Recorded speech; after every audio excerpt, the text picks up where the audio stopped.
उगादी का पर्व बहुत धूमधाम से मनाया जा रहा है। आज ही महाराष्ट्र में गुड़ी पड़वा मनाया जा रहा है।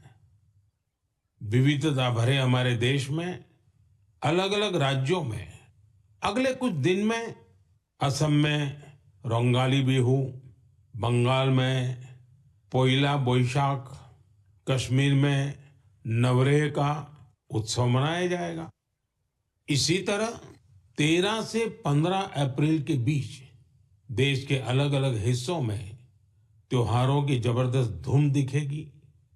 इसे लेकर भी उत्साह का माहौल है और ईद का त्योहार तो आ ही रहा है। यानी ये पूरा महीना त्योहारों का है, पर्वों का है। मैं देश के लोगों को इन त्योहारों की बहुत बहुत बधाई देता हूं।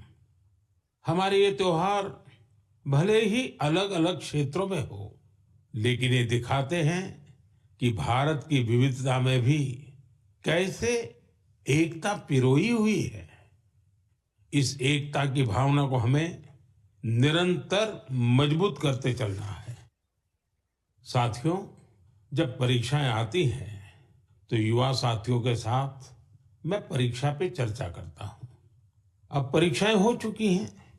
बहुत सारे स्कूलों में तो दोबारा क्लास शुरू होने की तैयारी हो रही है। इसके बाद गर्मी की छुट्टियों का समय भी आने वाला है। साल के इस समय का बच्चों को बहुत इंतजार रहता है। मुझे तो अपने बचपन के दिन याद आ गए हैं, जब मैं और मेरे दोस्त दिन भर कुछ ना कुछ उत्पात मचाते रहते थे। लेकिन साथ ही हम कुछ कंस्ट्रक्टिव भी करते थे, सीखते भी थे। गर्मियों के दिन बड़े होते हैं। इसमें बच्चों के पास करने को बहुत कुछ होता है। ये समय किसी नई हॉबी को अपनाने के साथ ही अपने हुनर को और तराशने का भी है। आज बच्चों के लिए ऐसे प्लेटफॉर्म की कमी नहीं, जहां वे काफी कुछ सीख सकते हैं।